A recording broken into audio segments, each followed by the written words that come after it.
오늘의 정치권 소식 추은호 와이튼 해설위원 그리고 배종호 세한대 교수 두 분과 이야기 나눠보겠습니다. 어서 오십시오. 안녕하세요. 안녕하세요. 안녕하십니까?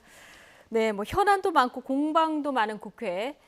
어제 2월 임시국회가 시작됐는데요. 더불어민주당 이낙연 대표가 오늘 오전에 국회 교섭단체 대표연설에 나섰습니다. 코로나19로 어려움을 겪고 있는 중소자영업자들을 돕기 위한 4차 재난지원금과 이익공유제 같은 현안에 대한 입장을 자세히 밝혔습니다. 이 내용 먼저 듣고 오시죠. 3대를 유지해온 비빔밥집이 폐업했습니다. 동네 탁구장이 58년 만에 사라졌습니다. 온라인 중고장터에는 눈물의 떨이 세일이 넘쳐납니다. 소상공인 20%가 우울 위험군에 들어있다고 합니다. 그 모든 분들께 무슨 말씀으로 위로를 드려야 할지 모르겠습니다. 4차 재난지원금을 준비하겠습니다. 늦지 않게 충분한 규모의 추경을 편성토록 하겠습니다. 추경 편성에서는 맞춤형 지원과 전국민 지원을 함께 정부와 협의하겠습니다. 네. 자, 이낙연 대표 코로나1년 어려움과 성과 골고루 언급하면서 구체적으로 몇 가지 좀 얘기를 했는데요.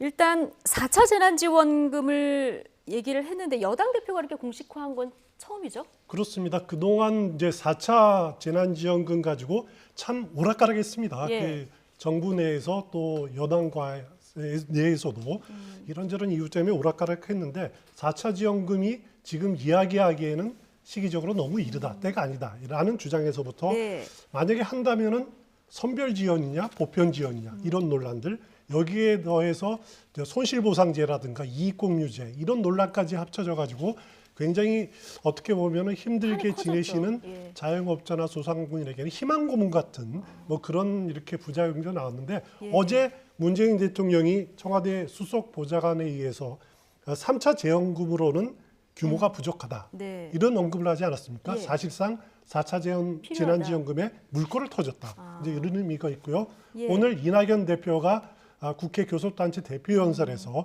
공식적으로 4차 재난지원금의 필요성을 이렇게 제기를 했습니다. 국가의 역할 굉장히 중요하다.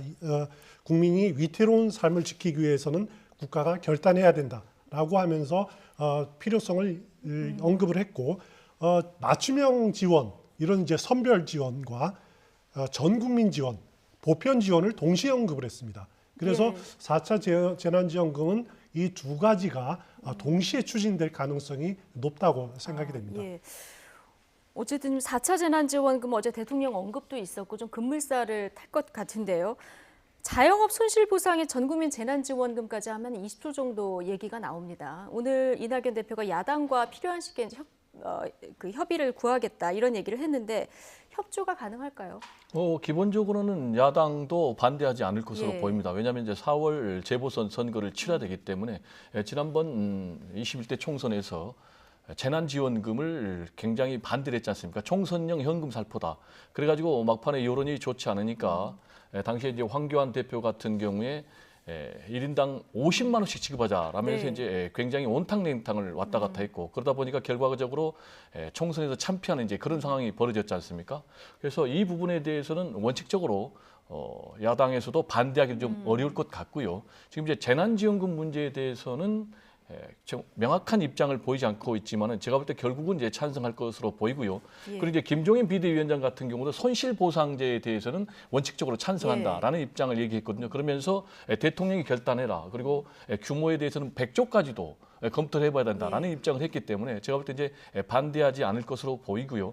다만 이제 시기의 문제와 관련해서는 구체적으로 얘기를 했어요. 하려면 1, 2월 달에 빨리 네. 또는 4월 선거 이후에 이렇게 얘기를 했거든요. 그래서 시기의 문제를 가지고 여야가 상당히 줄다리기 할 가능성이 있고요. 지금 이 문제와 관련해서 지금 여권은 손실보상제는 이제 법제화 과정을 거쳐야 되기 때문에 4월 선거 이후에 할 가능성이 굉장히 높고요. 네. 그리고 이제 4차 재난지원금 관련해서는 4월 선거 이전에 할 가능성이 굉장히 높고 이것과 관련해서 이제 추의원도 얘기를 하셨지만 이제 보편과 선별 두 가지 다 지급을 해야 되니까 그 부분과 관련해서는 할 수만 있으면은 예. 2월 국회에서 통과를 해서 설 이전에라도 지급할 그런 방침을 정할 것으로 보입니다. 예. 어려운 계층을 도와야 한다. 여기에는 여야 이견이 없습니다만 시기와 방법, 이 이견을 어떻게 좁혀나가느냐 이걸 지켜봐야 되는데 오늘 이낙연 대표 연설 내용을 보면 대권 주자라서 그런가요? 전체적으로 보면 코로나 시대 이후에 불평등을 어떻게 해결할 것인가, 복지 제도를 어떤 그림으로 가져갈 것인가 이런 부분에 굉장히 많은 시간을 할애했습니다. 이낙연 대표가 이제 총리도 역임하시고 해서 이 문제, 우리 사회의 불평등 구조를 어떻게 완화시킬 것인가 이런 부분에 대해서 굉장히 관심이 많습니다. 네. 그래서 사회 안전망을 촘촘하게 해야 된다. 이런 비전들도 나름대로 이렇게 제시를 했는데 어떻게 보면은 좀 딱딱한 전체적으로 연설이 그랬지만은 오늘 이제 제가 흥미롭게 본 것은 예. 이낙연 대표가 이제 벼락거지 이런 것을 좀 언급을 하면서 신조어를 등장. 그렇습니다. 뭐 상생연대 3법을 다시 강조했는데 예. 사실 벼락거지라는 것은 여기에 쓰는 말은 아니죠. 벼락거지라는 것은 남들은 다 돈 벌 때 자기 무주택에다가 주식 투자도 안 하고 그래서 상대적으로 가난해진 느낌을 든 사람을 들어서 이제 벼락거지라고 표현을 하는데 이낙연 대표는 오늘 하여튼 우리의 그 사회가 고소득층은 계속 부자가 되고 예. 그리고 자산이라든가 아니면 소득이 높아가니까 또 반면에 저소득층은 직장도 잃고 불평등 이렇게 불평등이 심해진다. 이런 것을 어떻게 차단을 할 것인가. 또 예. 서민과 중산층의 붕괴를 그래서 막아야 된다라는 차원에서 이제 여러 가지 방안들을 제시를 했는데 한번 뭐 이낙연 대표의 정치 역정이 어떻게 될지는 모르겠지만은 예. 이 문제는 우리 사회 안전망을 촘촘히 하고 또 중산층을 두텁게 하는 이 문제는 우리 사회가 앞으로 계속 고민해야 될 과제가 아닌가 싶습니다. 예, 이낙연 대표가 던진 상생의 화두까지 얘기를 좀 해봤고요. 오늘 이낙연 대표 연설 말미에 현안 관련 언급이 있었는데요. 최근 여야 공방이 첨예한 북한 원전 문건 관련한 발언이었는데 수위가 높았습니다. 어제 문재인 대통령도 구시대 유물이란 표현까지 써가면서 최근 야당의 공세를 비판했는데요. 함께 듣고 오시겠습니다. 가뜩이나 인생이 어려운 상황에서 버려야 할 구시대의 유물 같은 정치로 대립을 부추기며 정치를 후퇴시키지 말기 바랍니다. 정부가 북한에 원전을 극비리에 건설해 주려 했다며 대통령이 이적 행위를 했다고까지 주장했습니다. 야당은 완벽하게 잘못 짚었고 묵과할 수 없는 공격을 대통령께 가했습니다. 야당은 거짓 주장에 대해 책임을 져야 마땅합니다. 거짓을 토대로 대통령을 향해 이적 행위라고까지 공격했으면 무거운 책임을 지는 것이 당연합니다. 네, 버려야 할 구시대 유물 같은 정치. 어제 문재인 대통령이 최근 그 정치권 공세에 대해서 이례적으로 굉장히 강하게 얘기를 했는데 오늘 이낙연 대표도 야당 지도자들이 지금 넘지 말아야 될 선을 넘었다. 굉장히 수위 높은 비판을 했습니다. 어떻게 들으셨습니까? 이 문제와 관련해서는 문재인 대통령 포함해서 여권이 절대 물러설 수 없는 매우 이제 심각한 문제라고 생각을 하는 것 같습니다. 그래서 아시겠지만은 대변인 청와대 대변인이 법적 대응을 검토하겠다. 제1야당 대표에 대해서 이것도 상당히 매우 강경한 그런 이제 해법 아니겠습니까? 그런데 이걸로도 부족하다고 생각했는지 이제 문재인 대통령께서 직접 나서서 이건 이제 구시대의 낡은 유물 정치다라고 얘기했거든요. 구시대 낡은 유물 정치라는 얘기는 과거에 이제 북풍 공작을 구체적으로 지칭을 하는데요. 본인의 이제 경험에서 아픈 경험에서 비롯된 것 같습니다.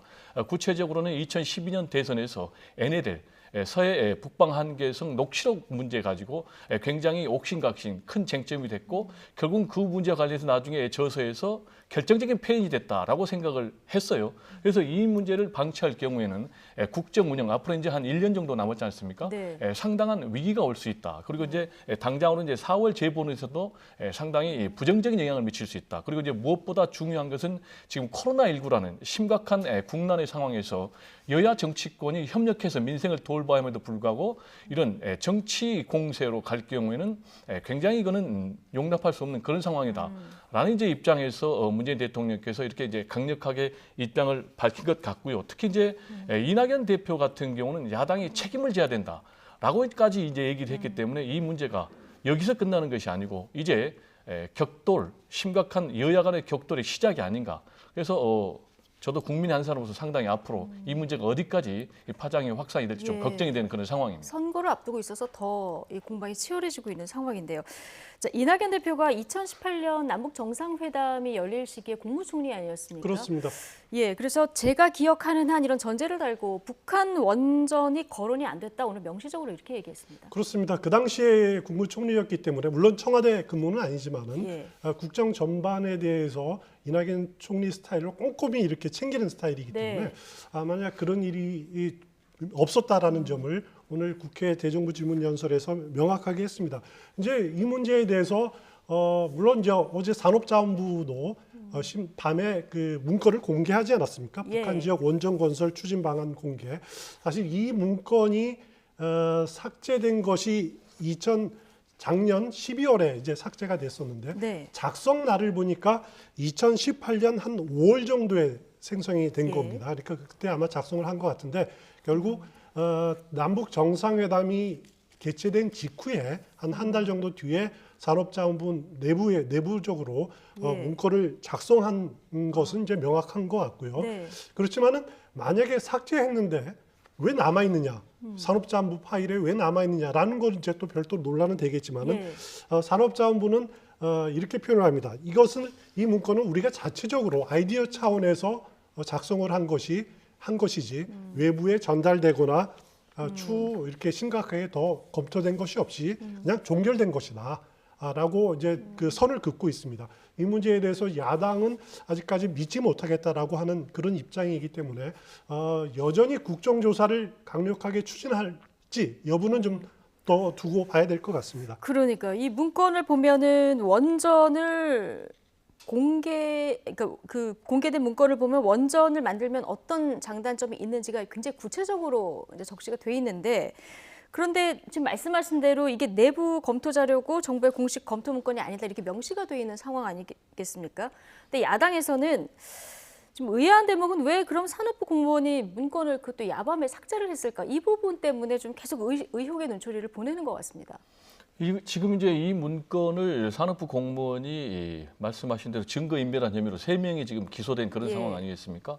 그럼 당시 수사는 원전의 경제성을 조작을 했다라는 부분과 관련해서 수사를 했는데 그 수사를 하다 보니까 뭐 530개 정도의 파일 중에 북한 원전 건설을 추진하려고 했다라는 이제 그런 문건까지 나오니까 다시 이제 이 문제가 다른 주제로 지금 확산이 되는 그런 네. 상황인데요. 그럼 이제 그분들이 왜 이런 문건을 증거 인멸하려고 했을까라는 부분은 당사자들만 알겠죠. 그렇지만은 증거 인멸을 하려는 것 자체만 가지고 북한의 원전 건설을 추진하려고 했다라고 제1야당의 대표가 공개적으로 주장을 하면서 특히 북한과 은밀히 추진하려고 했다. 그래서 이거는 이적행위다라고까지 얘기한 것은 너무나 논리적인 비약이 아닌가 생각이 되고요. 그리고 이제 차근차근 논리적으로 좀 짚어보면 말이 안 되는 게 실현 가능성이 전혀 없다는 얘기입니다. 예. 어떻게 북한의 극비리에 원전 건설을 그걸 지어주겠어요? 예산도 어마어마하게 들어가고 그 시간도 한 10년 정도 걸린다는데 그리고 특히 이제 유엔 안보리의 동의 또 네. 미국의 동의가 없이는 지금 대북 제재 상황이기 때문에 이게 불가능하고요. 특히 이제 원전 건설 같은 경우는 관련 기술을 미국으로부터 이전받았기 때문에 미국의 동의가 없으면은 절대 불가능한 상황이에요. 만약 이걸 위반할 경우에 우리가 또 IAEA로부터 또 이제 관련 기구로부터 우리가 세컨더리 보이콧을 제재를 당해야 되는 그런 상황이기 때문에 전혀 불가능하다는 것이 이제 제가 볼 때는 야당의 주장이 너무 좀 안 맞고요. 예. 그리고 이제 아이디어 차원에서는 충분히 할 수 있지 않나라는 문제가 있어요. 그리고 100번 양보해서 제1야당의 주장대로 원전 건설을 제한을 안 했지만 제한했다고 해도 그게 과연 문제가 되겠느냐라는 라고 MB 정부에서 외교안보 수석을 했던 천용우 수석이 얘기를 했어요. 그게 무슨 얘기냐면 알다시피 과거에 1999년도 이때 당시에 북한의 비핵화를 추진하면서 미국이 제안한 게 캐도 아니겠습니까? 네. 경수를 우리가 지어주겠다라고 이미 했거든요. 이런 차원이 이제 MB 정부 또 그리고 박근혜 정부에서 계속 해온 이런 상황인데 이걸 가지고 북한과 극비리에 원전을 지어주기로 추진했다라면서 마치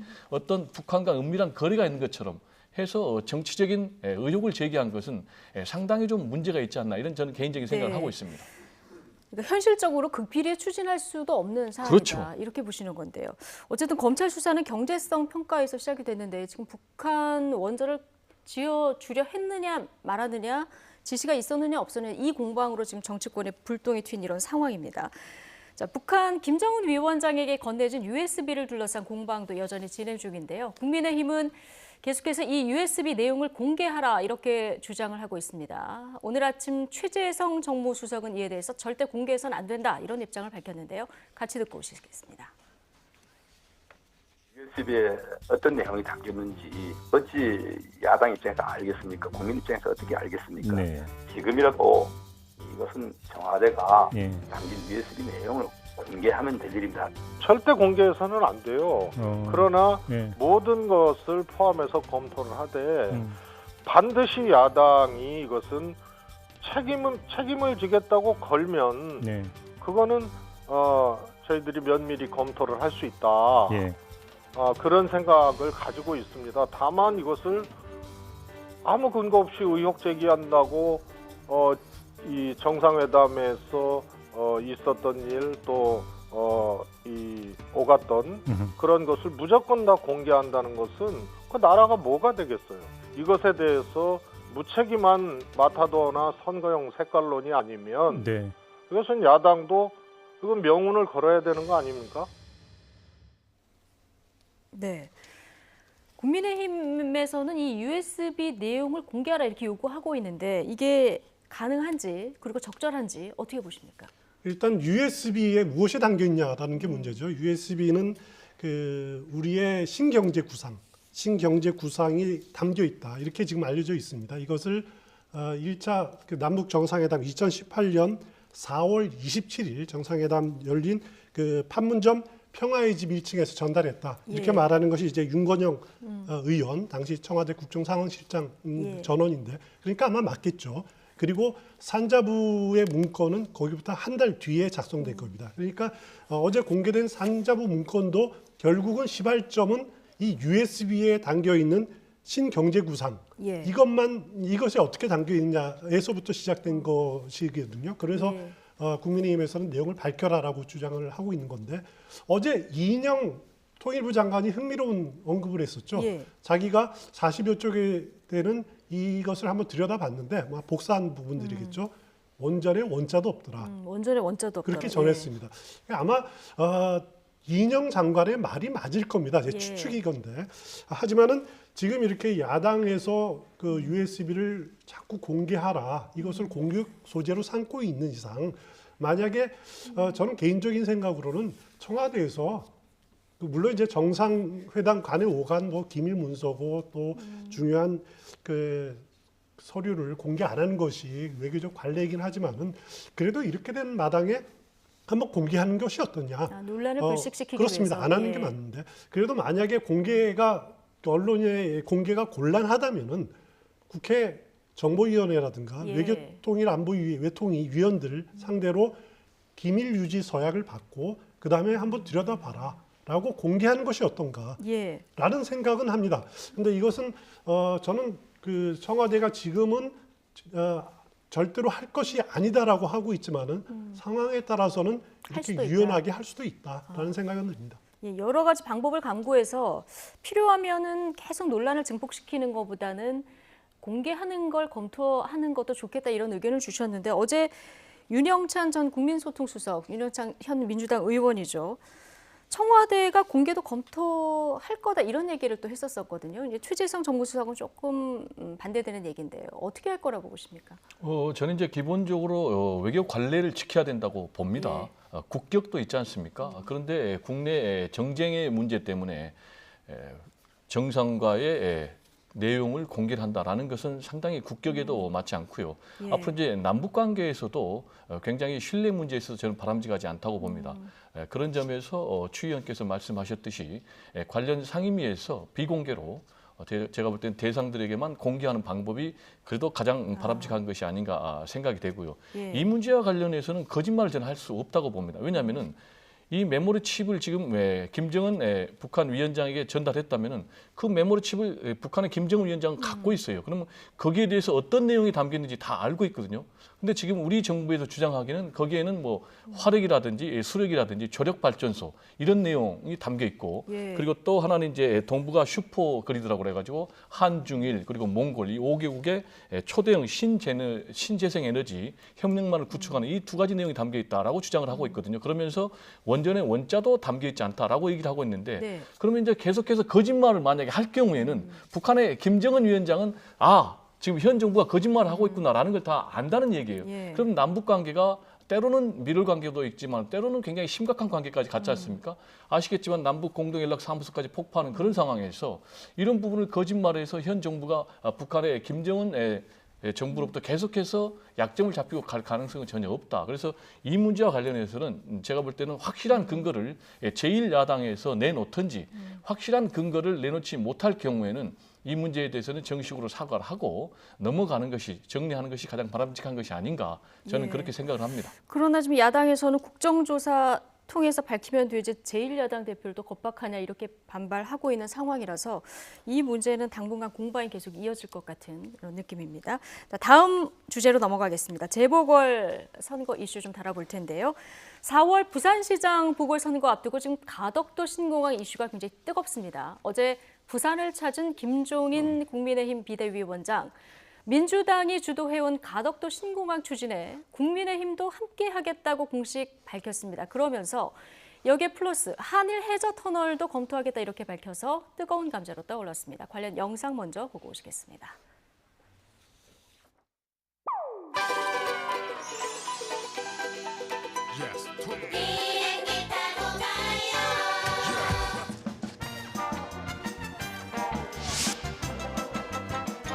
가덕신공항은 부산의 미래, 부울경의 미래입니다.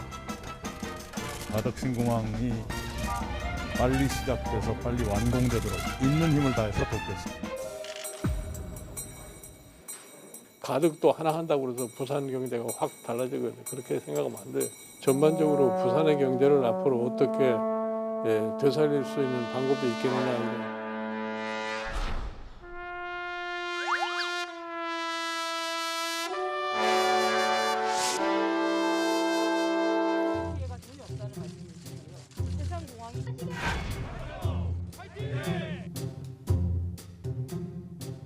국민의힘은 가덕도 신공항 건설을 적극 지지하며 가덕도 신공항 건설 특별법이 여야 합의하에 처리되도록 노력을 할 것입니다. 또한 부산 가덕도와 일본 교수를 잇는 한일 해저 터널 건설도 적극 검토해 나갈 것입니다. 울며 겨자 먹는 심정일 것입니다. 계속 반대하면 선거에 패배할 수 있다는 위기의식 때문에 할 수 없이 찬성 입장으로 돌아선 것입니다.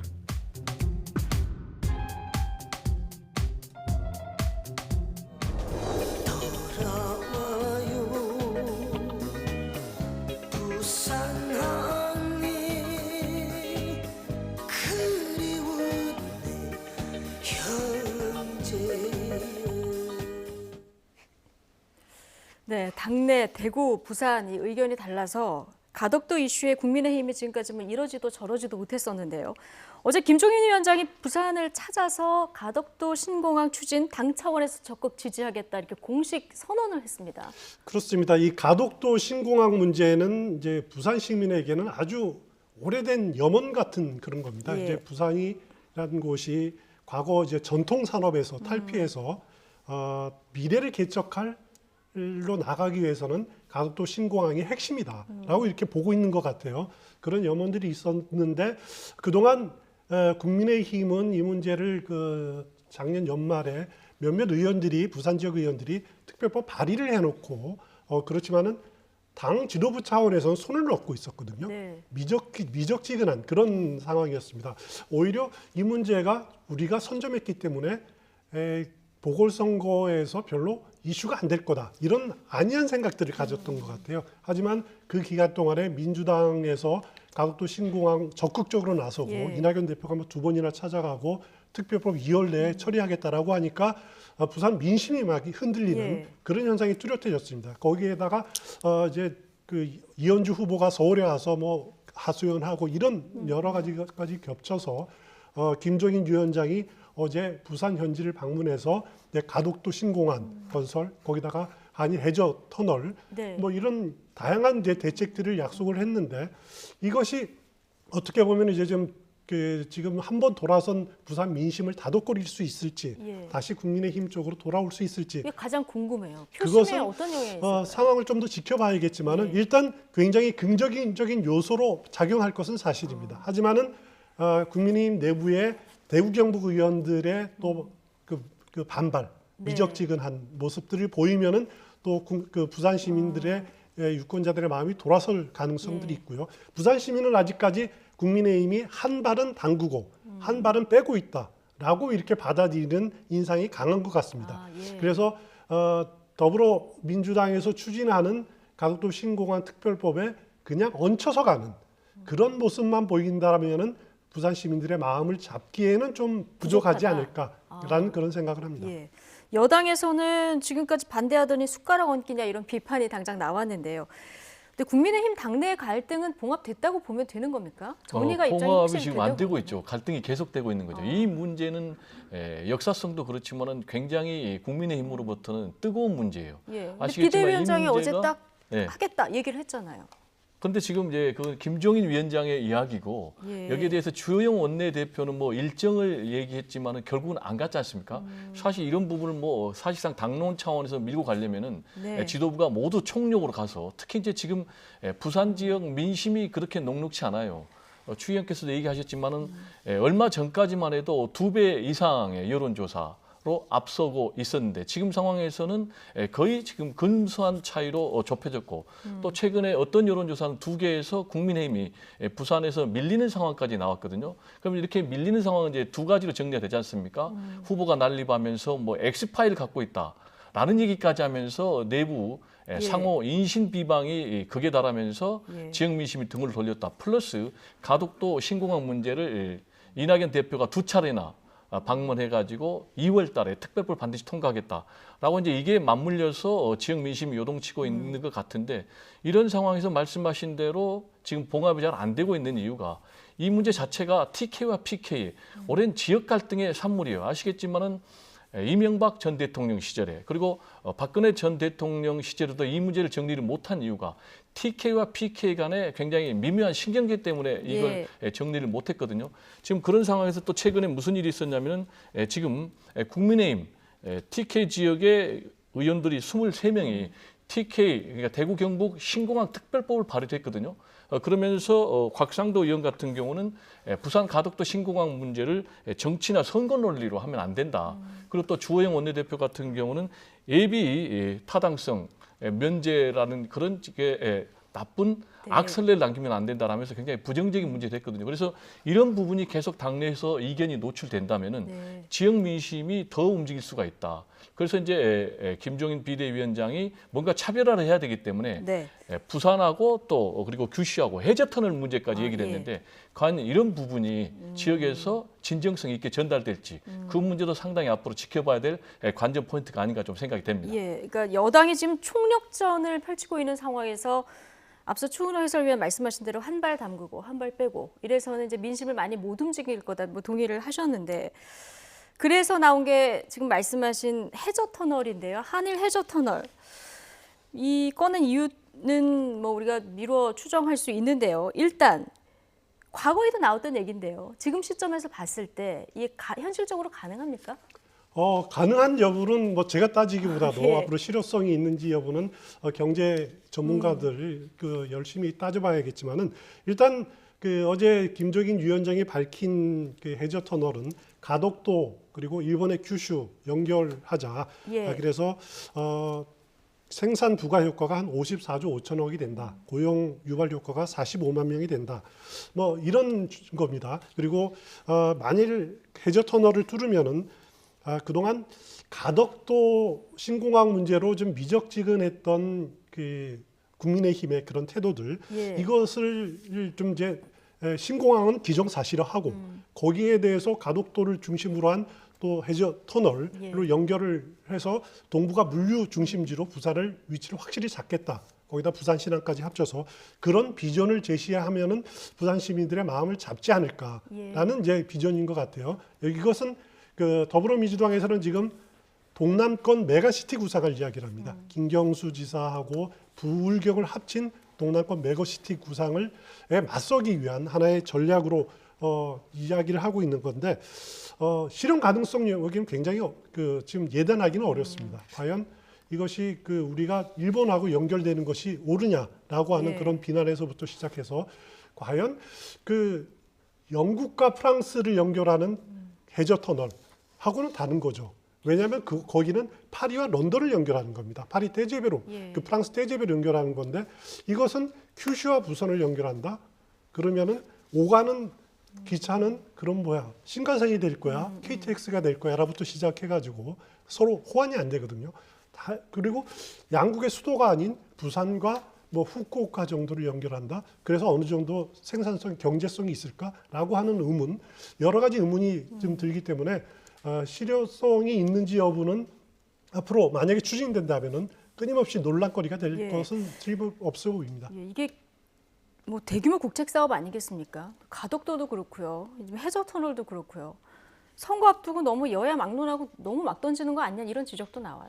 그렇습니다. 지금 말씀하신 대로 이게 사람마다 다르지만 대략 100조에서 200조 정도 든다라고 얘기를 하고 있거든요. 그럼 이제 규슈하고 가덕도하고 연결을 한다면은 가장 문제가 그럼 건설비를 어떻게 마련할 거냐 말씀하신 대로. 그리고 100조에서 200조 정도 대규모 국책 사업을 추진했을 경우에 과연 경제성이 있는가라는 문제가 굉장히 중요한 문제고요. 그리고 이제 더 중요한 것은 우리가 일본에 해저 터널 연결한다고 우리 마음대로 할 수 있는 건 아닙니까? 일본에서 동의를 해줘야 되는데 일단 일본에서는 상당히 좀 부정적인 입장을 보이고 있다고 그래요. 그리고 이제 결국 이게 한일 간의 해저 터널 연결하는 것으로는 의미가 없고 대륙으로 연결하는 게 의미가 있거든요. 그 얘기는 결국 이제 북한 그리고 중국하고 연결을 해야 되는데 그럼 이제 대륙철도 문제하고 연결되는데 그러면 그 문제가 정리가 됐느냐라는 문제예요. 그래서 이 문제가 굉장히 역사성을 좀 보니까 재밌는 게 1930년도 대동아 공영권 구상 차원에서도 이게 일본 제국주의 시절에 검토가 됐다가 태평양 전쟁으로 중지가 됐더라고요.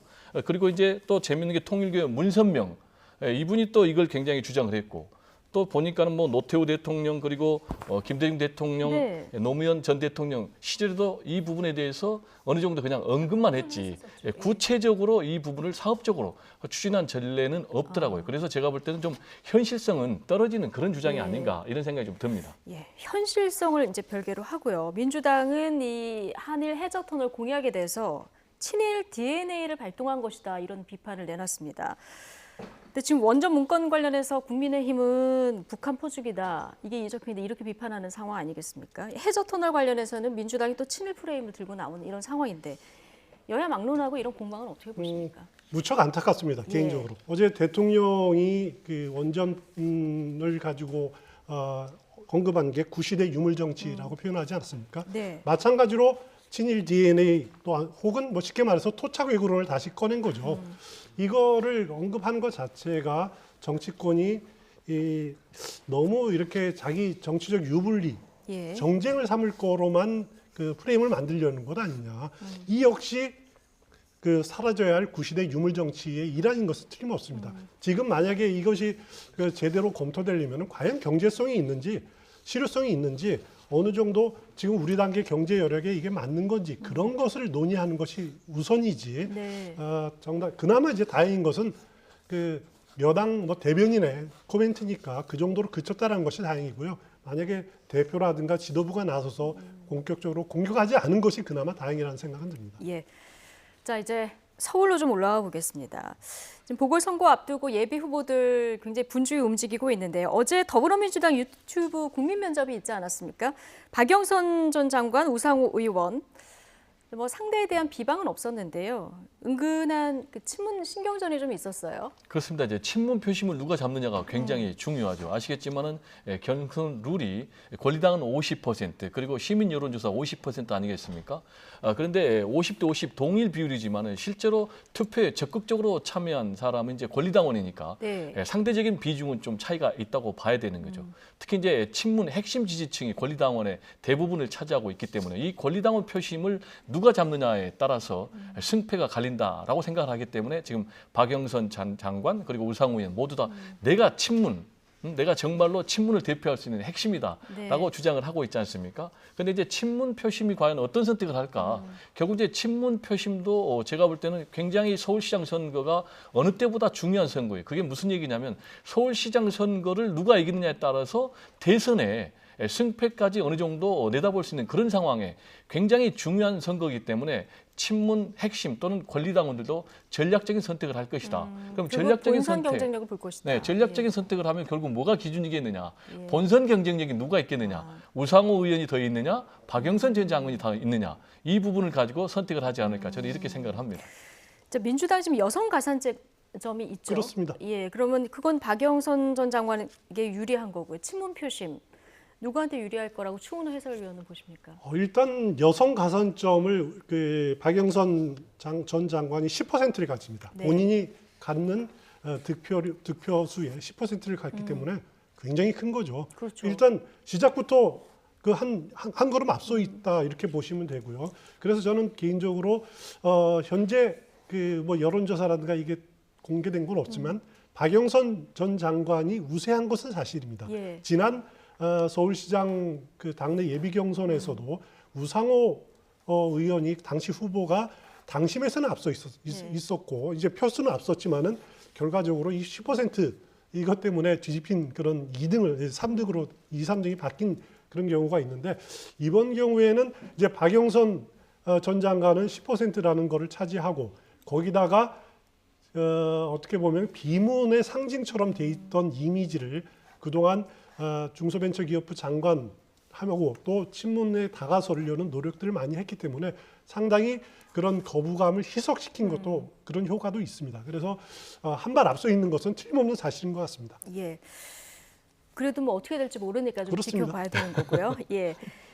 여당보다 예비 후보가 훨씬 많은 국민의힘 역시 경선 열기가 뜨겁습니다. 오세훈 전 서울시장 오늘 한 라디오 인터뷰에서 박영선 장관의 토지 임대부 분양 30만 호 공약을 박원순 시즌2라고 비판하기도 했는데 이 내용 듣고 오시겠습니다. 토지 임대부 분양을 30만 호로 하시겠다고 그랬어요. 토지 임대부 분양은 서울시 소유 땅이나 정부 소유 땅이 있어야 비로소 가능한 형태입니다. 왜냐하면 땅은 분양 안 하고 건물을 분양하는 거니까요. 그런데 30만 호라고 그러면 거의 송파구 인구 정도를 수용합니다.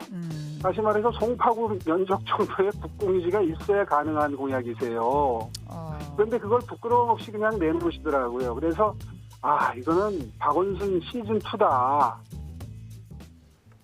지금 여야 후보들 간에 가장 첨예하게 대립하고 있는 게 부동산 공약입니다. 그렇습니다. 여당 후보들은 공공분양 쪽에 방점을 찍고 있고 야당 후보들은 재건축 재개발 완화하자 여기에 방점을 찍혔는데 박영선 후보가 이제 국유지와 사유지를 통해서 임대부로 공급하면 5년간 30만 호 공급이 충분히 가능하다 이 얘기를 하지 않았습니까? 오늘 여기에 대해서 지금 들어보셨듯이 오세훈 후보가 이제 비판을 했는데요. 그러면서 가져온 게 이제 박원순 시즌2다 이렇게 언급을 했어요. 전략적으로 이 비판은 어떻게 보십니까? 지금 이제 국민의힘에서는 현 보궐선거가 박원순 전 시장의 성부위 문제로 본인이 극단적인 선택을 하고 치러진 선거 아니겠습니까?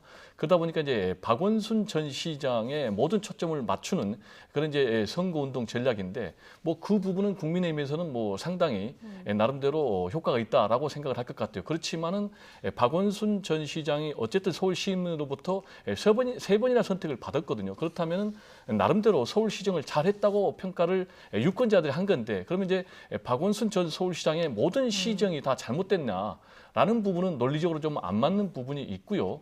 지금 이제 말씀하신 대로 부동산 문제가 굉장히 핵심 문제가 될 것 같아요.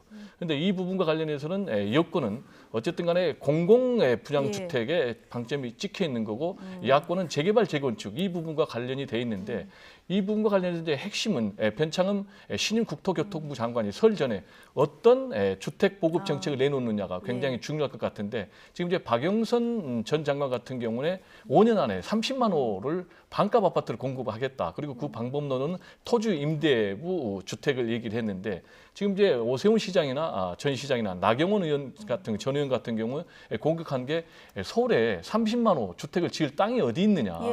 라는 부분 그리고 이걸 어떻게 5년 안에 다 할 수 있겠느냐 10년은 걸린다라고 지금 공격을 하고 있거든요. 그래서 이 부분에 대해서는 박영선 지금 이제 아직 예비 후보는 아니지만은 박영선 후보자가 이 부분에 대해서는 정확한 해법을 좀 내놔야 될 필요가 있지 않나 이런 생각이 좀 듭니다. 부동산 시장에 대해서는 참 후보마다 제가 한번 쭉 비교를 해보니까 아주 재미있는 안을 많이 내놨는데 안철수 후보 경우에는 대표 경우에는 74만 호를 만든다고 합니다.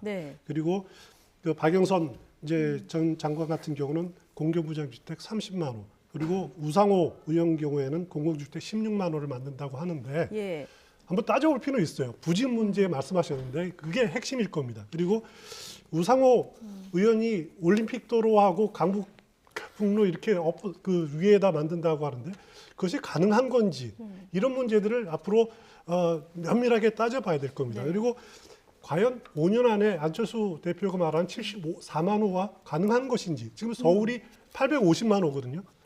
1000년 동안 있어 오면서 850만 호인데 그거를 5년 동안에 74만 호를 만든다는 것이 가능한가? 뭐 목표 제시는 좋습니다만은 현실성이 있는지 땅은 있는지 이런 부분들을 앞으로 그 후보 검증 과정에서 철저하게 따져봐야 될 거고요. 그 오세훈 후보가 그러다 보니까 이제 문제가 뭐냐면은 비판을 하면서도 본인의 명확한 목표를 제시를 못한다는 거죠.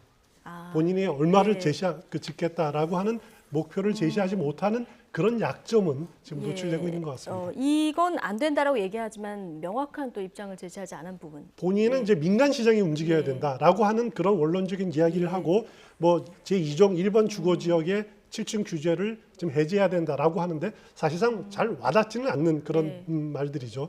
그래서 좀 더 명확한 목표를 제시했으면 하는 그런 아쉬움은 남아 있습니다. 연일 아파트 값이 신고가를 찍었다 이런 뉴스가 전해지기 때문에 아마 서울 민심은 부동산 정책이 어떻게 가느냐 이걸 가장 지켜볼 것 같은데요. 앞으로 후보들 토론회도 진행되고 하니까 좀 지켜보면 될 것 같습니다.